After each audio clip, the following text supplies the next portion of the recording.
Hello friends, welcome to malathi samayal. இன்றைக்கி நம்ம கிச்சனில் ஒரு ஹெல்த்தியான ஈவினிங் ஸ்நாக்ஸ் ரெசிபி பார்க்கலாங்க. ரொம்பவே டேஸ்டியாகவும் டிஃப்ரெண்ட்டாகவும் இருக்கும். உங்கள் குழந்தைங்க ஸ்நாக்ஸ் கேட்டால் இது போல் ட்ரை பண்ணி பாருங்கள். இப்போ வாங்க எப்படி செய்யறதுன்னு பார்க்கலாம். இப்போ அதுக்கு ஒரு கப் அவல் எடுத்திருக்கேன். நான் சம்பா அவல் எடுத்திருக்கேன். நீங்கள் எந்த டைப் அவல்னாலும் யூஸ் பண்ணிக்கலாம். நான் ஒரு கப் அளவுக்கு எடுத்திருக்கேன். அவலில் வந்து தூசு மண் கொஞ்சம் அதிகமாக இருக்கும். நல்லா சுத்தம் பண்ணிவிட்டு மீடியம் ஃப்ளேமில் ஒரு நிமிஷம் போல் வறுத்து எடுத்துருங்க. கையில் எடுத்து பார்த்தீங்கன்னா இந்த அளவுக்கு உடைக்க வரணும். இப்போ அடுப்பை ஆஃப் பண்ணிவிட்டு இதை ஆற வச்சிடலாம். ஆறுனதுக்கப்புறம் மிக்ஸி ஜாருக்கு மாற்றி வச்சுருக்கேன். இதோடவே வாசனைக்காக 3 ஏலக்காய் சேர்த்துடலாம். இப்போ நல்லா ஃபைன் பவுடராக அரைச்சிட்டு வந்துடலாம். இப்போ பாருங்கள், இந்த அளவுக்கு நல்லா ஃபைன் பவுடராக அரைச்சாச்சு. இப்போ இது இருக்கட்டும். இப்போ பேன் வச்சுருங்க.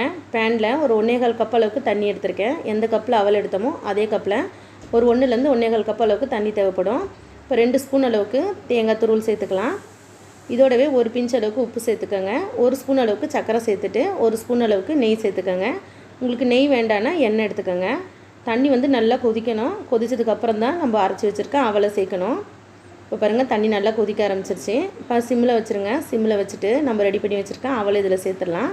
அவல் சேர்த்துட்டு ஒரு நிமிஷம் போல் கைவிடாமல் மிக்ஸ் பண்ணிக்கிட்டே இருங்க. நம்ம ஊற்றின தண்ணியெல்லாம் இழுத்து நல்லா கெட்டியாக வந்துடும். இப்போ பாருங்கள், ஒரு நிமிஷத்துலேயே நல்லா ட்ரையாக வந்திருக்கு. இதே போலவே இன்னும் ஒரு நிமிஷம் போல் வச்சிடலாம். நல்லா பேனில் ஒட்டாத அளவுக்கு வரணும்.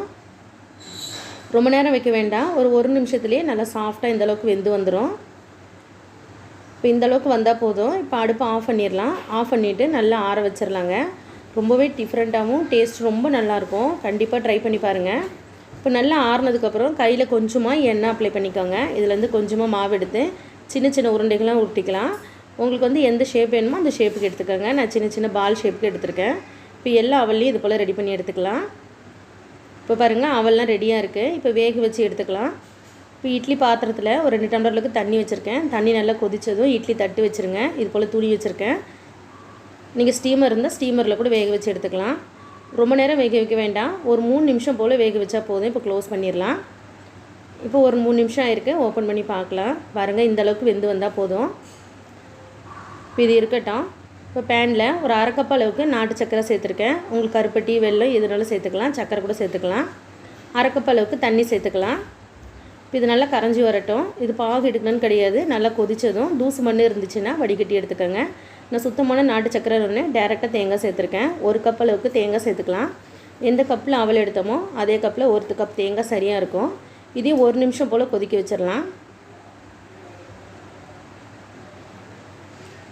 இப்போ பாருங்கள், 1 நிமிஷத்தில் நல்லா சுருண்டு வந்திருக்கு. இந்த அளவுக்கு வந்ததும் நம்ம வேக வச்ச அவல் இதில் சேர்த்துடலாம்.